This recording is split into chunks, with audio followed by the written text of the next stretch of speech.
Halo, kembali berjumpa dengan saya Harsun Arif bersama dengan Bung Rocky Gerung di Rocky Gerung Official FNN. Bung Rocky, rupanya soal Palestina ini banyak sekali mendapat reaksi dari viewer dan juga banyak sekali orang yang menelpon pada saya. Tetapi bersamaan dengan itu di dunia juga reaksinya muncul semakin seru tentang Palestina ini ya. Banyak selebritis dunia bahkan yang ikut mengomentari soal ini. Tetapi yang perlu saya kira kita garis bawah ini persoalan duduk soalnya itu seperti apa sih gitu. Karena kemarin kan Anda menyinggung justru soal prinsip dasar perang use in bellum, use et bellum dan kemudian use in bello ya. Itu jadi dasar perang dan kemudian bagaimana aturan dalam perang. Ada soal-soal masalah humaniter. Tetapi yang paling banyak mendapat sorotan apa sih alasannya kenapa sih mesti Palestina dibela? Kan kalau kita lihat dalam konflik ada juga nggak sepakat kalau ada yang nyebut konflik nanti salah satu saya nyebutnya apa ya ini ada artis internasional Susan Sarandon yang nggak setuju kalau ini disebut sebagai konflik. Jadi ini jadi menarik bagaimana kita mendudukkan persoalan ini karena kalau fakta yang terbaru itu kan katanya memulai serangan itu adalah Palestina. Kenapa mesti Palestina yang kita bela? Oke, memang kasus di Timur Tengah itu udah dari tahun 67 itu perang 6 hari terus berlanjut terus dan selalu gagal upaya penyelesaian perseteruan itu tuh. Tetapi ada hal yang seringkali orang kurang atau tidak ingin lihat bahwa di dalam banyak serangan Israel pada Palestina, Yahudi Amerika itu justru pawai untuk menentang serangan itu. Dari tahun 80-an bahkan ketika Jimmy Carter presiden Jimmy Carter yang sebetulnya paling mampu untuk mencoba mendamaikan dengan Camp David waktu itu segala macam. Juga di Eropa itu beberapa sutradara, artis bahkan dulu bikin semacam opera untuk membela Palestina itu. Jadi orang Yahudi juga membela Palestina karena mereka melihat bahwa problemnya bukan soal agama, tetapi betul-betul ini adalah agresi. Dan itu sebetulnya yang harus kita pahami itu. Karena berbeda pemerintah pasti berbeda cara melihat problem tuh. Kita mesti tahu bahwa setiap kekuasaan siapapun dia selalu ingin memamerkan kejagoannya tuh, dan itu yang terjadi sekarang di Israel tuh pada Benjamin Netanyahu. Karena itu banyak pendeta Yahudi, rabi-rabi Yahudi yang justru mengutuk perdana menterinya sendiri tuh, karena mereka melihat bahwa nggak mungkin ada perdamaian kalau perilaku Netanyahu masih seperti sekarang tuh. Memang ada doktrin bahwa soal tanah itu yang kemarin kita bahas tuh, tetapi Palestina juga berhak untuk mengklaim karena Palestina punya nanti bagaimana Palestina nggak punya negara, nggak punya tanah untuk hidup kan, karena prinsip agresi Israel itu adalah memperluas terus wilayah pemukimannya kan. Jadi bagian ini yang mesti kita lihat itu. Jadi kalau dibilang konflik agama, ya itu berarti seluruh bangsa Yahudi berpihak pada Israel. Faktanya bahkan pendeta-pendeta Yahudi itu banyak yang menentang Netanyahu. Jadi berpihak pada Palestina itu. Beberapa dari mereka bahkan menginginkan agar supaya soal Masjid Al-Aqsa itu memang hak Palestina itu sebagai bagian dari 3 agama besar di situ tuh. Jadi Rabi Palestina juga, Rabi Yahudi juga menganggap oke, itu hak bersama karena sama-sama anak Adam kan, gampangnya begitu lihatnya kan. Nah kita di Indonesia mesti juga dalam kemarahan tetap kita mesti berupaya untuk menyodorkan problem ini sebagai problem kemanusiaan. Kalau tidak maka kita akan masuk di dalam apa yang dulu pernah diteorikan oleh Thomas Hobbes yang dengan satu slogan pada waktu itu apa namanya, bellum omnium contra omnes, artinya perang semua orang melawan semua orang. Jadi kalau kita anggap itu perang agama, itu berarti seluruh dunia akan melakukan perang agama. Padahal justru perang agama di Eropa itu yang panjang, perang 40 tahun, perang 30 tahun, perang 100 tahun, itu perang yang berbasis agama yang akhirnya diselesaikan dengan akal sehat. Bahwa kalau kita terus berperang dengan agama, maka lama-lama kita habis punah. Nah, karena itu orang semacam Thomas Hobbes datang dengan dalil bahwa kalau misalnya setiap orang berkelahi dengan orang lain atas dasar agama, itu berarti ketakutan akan kematian menghantui terus-menerus. Nah, karena itu orang capek berperang, lalu tiba pada prinsip nasionalisme itu. Lalu dibikin di Eropa itu perjanjian Westphalia bahwa setiap nation punya teritorinya. Jadi setiap nation, bukan setiap agama. Jadi keputusan rasional pada waktu itu setiap bangsa berhak atas sebuah teritori. Bukan setiap agama berhak atas teritori. Karena agama yang membuat teritori itu tidak bisa ditemukan. Jadi pada waktu itu ditemukan prinsip tentang yang disebut nasionalisme, yang kemudian diteoretisir oleh filsuf Immanuel Kant berdasarkan unity of reason. Berdasarkan unity of reason, kesatuan akal. Jadi akal itu mampu untuk menyelesaikan problem dengan menghasilkan satu bangsa, satu tanah air itu, satu teritori. Itu kemudian yang dipegang sampai sekarang yang disebut sebagai nasionalisme modern Eropa itu. Israel ada di dalam perjanjian itu karena Israel bagian dari Perserikatan Bangsa-Bangsa. Kan itu dasarnya tuh. Sehingga kita selalu ingin mengukur Israel, dia melanggar prinsip-prinsip humanitarian law karena dia melakukan agresi itu. Jadi itu intinya tuh. Bahwa di situ memang ada soal agama, iya, tapi kita nggak mau soroti itu karena kita nggak punya peralatan untuk duel argumen kalau soal agama. Karena jadi panjang ke belakang. Nah, kalau kita berkelahi panjang ke belakang, kita tiba juga pada absurditas. Karena sama-sama adalah anak Adam, kan gampangnya begitu kan. Itu yang sering kita terangkan. Tapi saya mengerti bahwa ada emosi dari kelompok agama yang merasa bahwa itu memang tempat suci, betul, dan kita hargai itu pendapat masyarakat.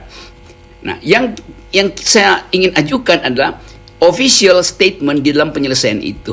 Kan kalau kita masuk di dalam sidang internasional nanti, kita nggak akan bawa dalil agama, kita nggak akan bilang bahwa Ibrahim itu berpihak pada Palestina atau berpihak pada Israel.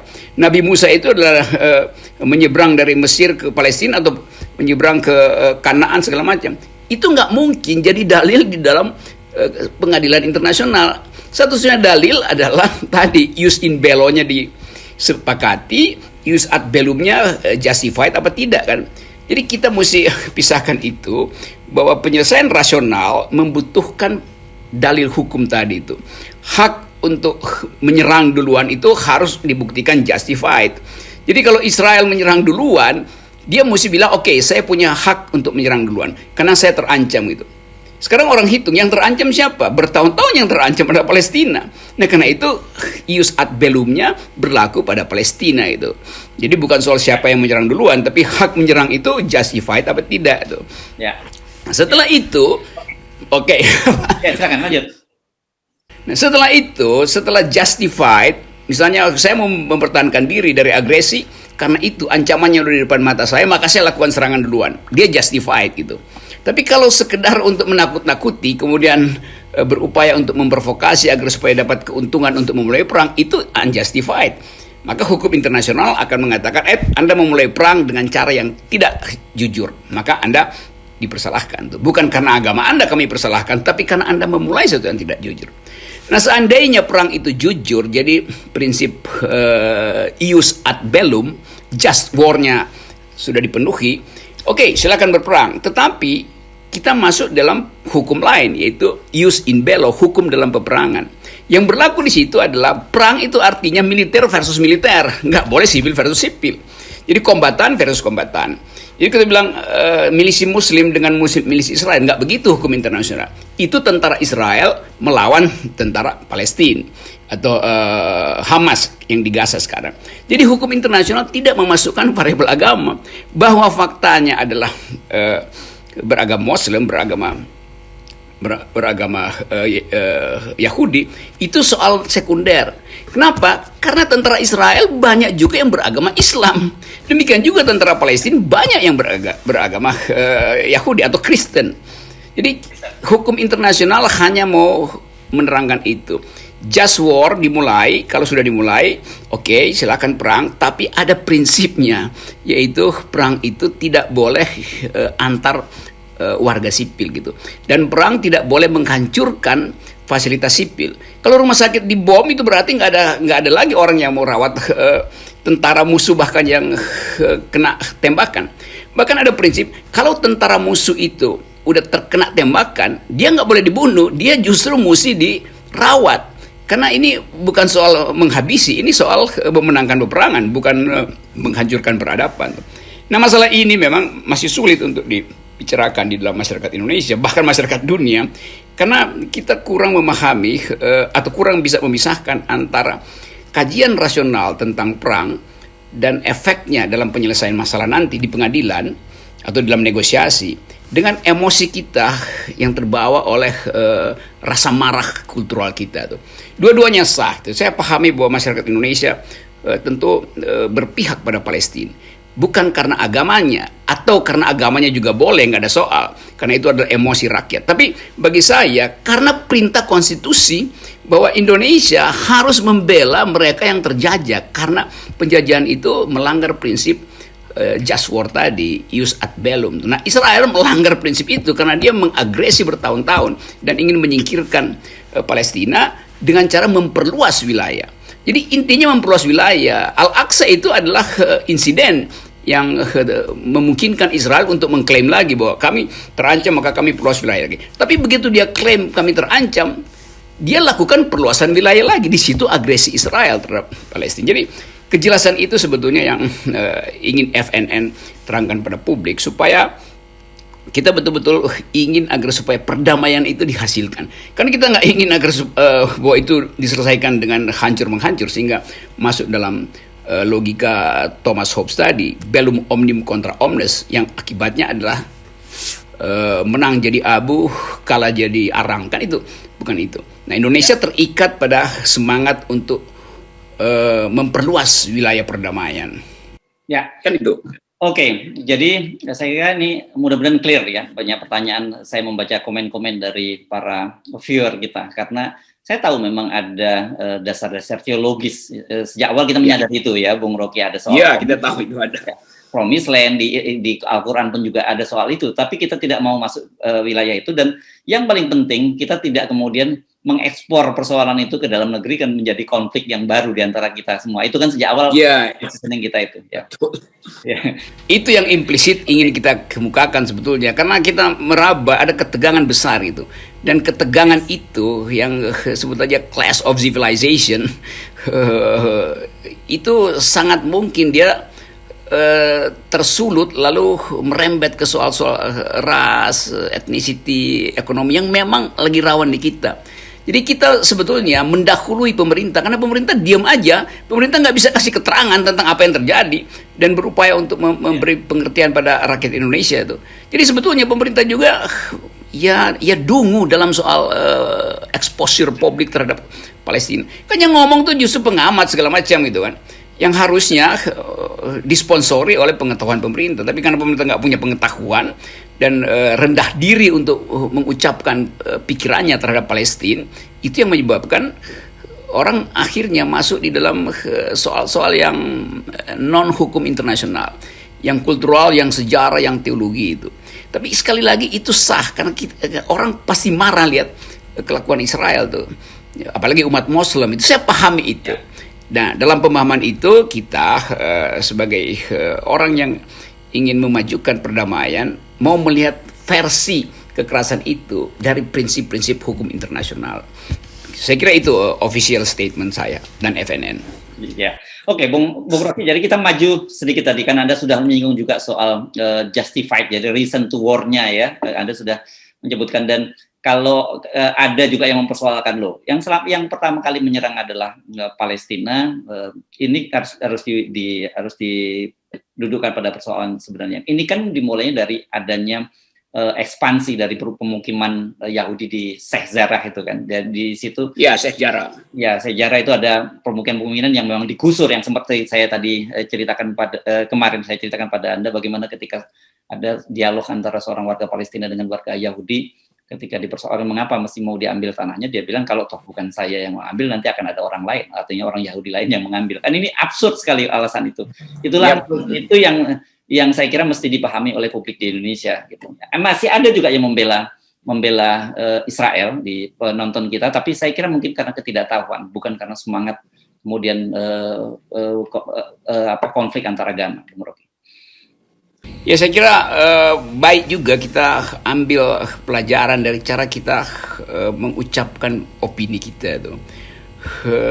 Kadangkala pers internasional juga bias karena sekedar dapat sensasi lalu beberapa potongan peristiwa itu yang kemudian masuk ke Indonesia itu. Jadi biasnya itu terjadi karena akses kita terhadap informasi yang lengkap justru tidak dihasilkan. Kan mestinya misalnya pemerintah bikin semacam session di dalam televisi-televisi kita, terutama televisi nasional, supaya kita belajar di situ, ada orang yang menerangkan. Nah, karena pemerintah sampai sekarang nggak tahu mau bikin apa, bahkan pemerintah mungkin lagi duga-duga nih apa yang kita bisa bawa ke Palestina itu. Sementara Iran dan Turki konkret yang mau dibawa ke situ. Nah, akibatnya publik Indonesia merasa mestinya pemerintah lakukan setara dengan Turki dan Iran yang langsung kirim milisi ke situ kan. Kan masuk akal sebetulnya kan, karena kita ingin begitu dong. Tapi kita juga tahu bahwa kemarin kita bahas Presiden Jokowi tidak punya profil yang kuat di fora internasional, apalagi di Timur Tengah itu soal-soal begituan tuh. Nah karena itu orang akhirnya bilang, oke kalau begitu rakyat yang bergerak. Nah bahayanya kalau rakyat bergerak itu dia bisa nyerempet kemana-mana. Nah jadi sayang sekali kalau energi ini hanya kita kuras untuk mempersoalkan ini agama atau bukan. Jadi sebaiknya kita anggap bahwa ada variabel agama, tapi dalam penyelesaian persoalan kita mesti masuk dalam penyelesaian yang rasional, yaitu berdasarkan prinsip-prinsip humanitarian law, karena kita terikat dengan hukum internasional. Oke, ini selingan saja karena ada tadi bicara soal bantuan apa. Ini ada video yang sekarang tengah viral dan ini menjadi ironi karena ternyata Front Pembela Islam itu sudah membuka dapur umum di Gaza dan ini videonya viral sekali. Yes. Jadi oke, itu selingan, nggak usah kita bahas terlalu serius, tapi nanti ada yang baper kalau kita terlalu serius. Saya menyinggung soal posisi antara Israel dan Palestina dan saya mengutip status dari Instagram seorang seleb internasional Susan Sarandon yang saya tadi sebutkan. Susan Sarandon. Ya, ini menarik sekali, dia bilang apa yang terjadi di Palestina itu kira-kira terjadinya begitu, itu adalah kolonialisme, military occupation, dan kemudian pencurian tanah dan ethnic cleansing ya. Jadi pembasmian etnis yang dia sebut gitu. Kata dia kalau konflik itu berarti ada equal voting, jadi posisi yang seimbang begitu ya dia menyebutnya. Nah ini tidak, dalam kasus ini tidak ada yang aktif melakukan opresor itu Israel dan kemudian diopres itu Palestina. Sementara kolonialnya itu Israel dan yang dikoloni itu Palestina. Jadi itu bukan konflik, kata Susan Sarandon. Ini saya kira clear ya dia melihat persoalan. Ya, karena Susan Sarandon, kalau nggak salah dia pernah jadi duta PBB untuk perdamaian. Jadi dia paham soal-soal semacam itu. Dan beberapa orang yang saya kenal ahli dalam studi Timur Tengah tahu bahwa keadaan di situ selalu ada underlying assumption soal agama. Tapi juga beberapa orang yang maksudnya saya kenal karena saya pelajari profesor-profesor tentang Timur Tengah itu. Ada juga yang menganggap bahwa itu adalah eksploitasi kapitalisme. Jadi itu sebetulnya perpanjangan dari perang kapitalis di Eropa sejak awal abad 20 yang kemudian berimpact ke dalam kapitalisme kapitalisme perang itu. Jadi perspektifnya begitu banyak. Nah mestinya perspektif itu yang kita bicarakan. Ada perspektif agama, oke. Ada perspektif hukum internasional, oke. Ada perspektif mode of production kalau kita bikin analisa kiri. Akumulasi kapital ada di situ. Ada perspektif semacam tadi Susan Sarandon yang mau mengingatkan bahwa kami bukan ahli tapi kami tahu itu, dan itu berarti banyak orang yang belajar sendiri tentang Timur Tengah karena punya empati pada Palestina itu. Jadi itu intinya itu. Dan sekali lagi saya kira bagian ini memang akan masih panjang, dan emosi kita masih sangat tinggi. Dan itu berhak, masyarakat Indonesia yang mayoritas Muslim berhak untuk marah pada Israel. Tapi kemarahan itu jangan diasumsikan bahwa ada kemarahan agama. Karena memang identitas agama itu hal yang paling peka itu. Nah, pemerintah harus hati-hati mengatasi ini nih. Jangan sampai kemudian terserempet dengan hal-hal di dalam potensi konflik lokal di kita itu. Saya selalu bersimpati pada rakyat Palestina karena saya mengerti dan saya dulu banyak belajar tentang political ekonomi dari Timur Tengah, terutama basis material dari konflik Israel dan Palestina, yang mungkin dalam satu kuliah akademis bisa kita bahas. Tapi dalam format ini saya kira bermanfaat sekali FNN mengangkat isu ini, karena nggak ada talk show yang bicara tentang soal semacam ini. Yang ada adalah kasakusuk isu segala macam. Oke. Ini satu poin lagi yang saya kira perlu saya minta Anda untuk memberikan semacam pandangan adalah berkaitan dengan positioning Israel yang dinilai sekarang sebagai satu bentuk baru dari pemerintahan apartheid. Kalau kita menyebut apartheid ini kan kita jadi ingat dulu Rhodesia ya Afrika Selatan gitu, pemerintahan apartheid ini. Apakah memang bisa masuk dalam kriteria itu? Karena pemahaman kita dulu apartheid itu adalah perbedaan warna kulit, Bung Rocky. Iya, Netanyahu dianggap sebagai apartheid justru oleh intelektual Yahudi, seperti kemarin saya sebut Noval Yuval Harari menganggap bahwa ini perdana menteri yang rasis, yang apartheid sebetulnya. Jadi memang itu berlaku sekarang tuh. Dan kita diperkaya justru pengetahuan kita tentang konflik ini atau tentang pertempuran ini atau tentang agresi itu karena mereka yang dari dalam Israel sendiri yang mengkritik kebijakan dari Netanyahu. Jadi sebetulnya terbantah sebetulnya problem bahwa seluruh bangsa Yahudi ada di belakang Netanyahu. Enggak, Netanyahu itu perdana menteri yang dipilih secara politik, yang pasti punya kepentingan untuk mempertahankan jabatannya, karena itu dia ekspor krisis baru. Padahal kita tahu Israel juga lagi punya problem dengan ekonomi kan. Jadi kita mesti baca itu begitu. Ada hal-hal lain misalnya yang dalam menganalisis Timur Tengah itu. Misalnya dulu orang Mesir dan Israel berebut dataran tinggi Golan Heights itu. Yang ya dasarnya memang ada inspirasi teologi di situ. Tapi secara rasional, secara militer, siapa yang menguasai dataran tinggi, dia pasti lebih mudah untuk menghancurkan lawan. Karena kalau nggak ada peluru, dia tinggal gelontorin batu, lemparin batu dari atas kan. Itu juga hal yang mesti kita pertimbangkan. Kenapa dataran tinggi Golan itu selalu ingin dipertahankan oleh Israel? Karena dari situ dia bisa amati semuanya, dan udah kalau dia nggak punya F-16, dia gelontorin aja batu dari situ. Jadi banyak aspek yang mesti kita pahami sebetulnya supaya kita bisa baca secara tepat bagaimana cara agar supaya dunia bersama-sama bisa menekan Israel untuk mundur dan dimungkinkan untuk ceasefire. Ya. Nah, saya kira clear untuk ya. gencatan senjata. Ya, kita lihat kalau dari dua sisi tadi jadi justified dari perangnya jadi yang disebut juga use et bellum, dan use and bellum-nya ini juga jadi persoalan karena seperti kita baca juga status dari salah satu penerima Nobel Malala ya, yang mempersoalkan dia melihat dari sisi dari sudut anak-anak. Jadi bahwa anak-anak Palestina itu harusnya tidak duduk di dalam puing-puing runtuhan pertempuran, harusnya mereka duduk di sekolah. Ini pun juga Israel juga melanggar prinsip itu.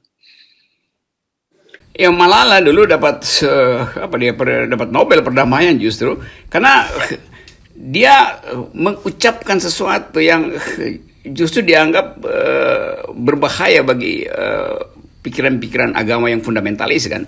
Nah sekarang dia justru pro Palestina karena dia mengerti bahwa yang terjadi bukan sekedar ingin mendukung Palestina di Timur Tengah untuk menghalangi agresi Israel, tapi dia paham bahwa ada aspek lain tadi, yaitu non-kombatan, anak-anak, keluarga, pekerja medis, pekerja humanitarian. Jadi Malala mengerti itu karena dia terlibat dalam isu. Jadi banyak hal sebetulnya yang justru bisa menimbulkan kemampuan kita untuk kembali menganalisis politik internasional. Karena selama ini kita gagal untuk bicara di fora internasional, termasuk masyarakat sipil kita. Karena seluruh berita hanya tentang istana yang sedang pamer gunting pita bangunan baru atau jalan tol baru kan. Sehingga jalan pikiran kita untuk mengaktifkan diskusi semacam ini terhalang. Jadi ini sekaligus blessing in disguise bahwa pemerintah akhirnya diuji apakah mampu untuk menghidupkan prinsip internasional atau aspek internasional dari politik kita yang memang ada di dalam perintah undang-undang dasar, terlibat di dalam upaya memajukan perdamaian dunia. Kan itu perintah konstitusi itu.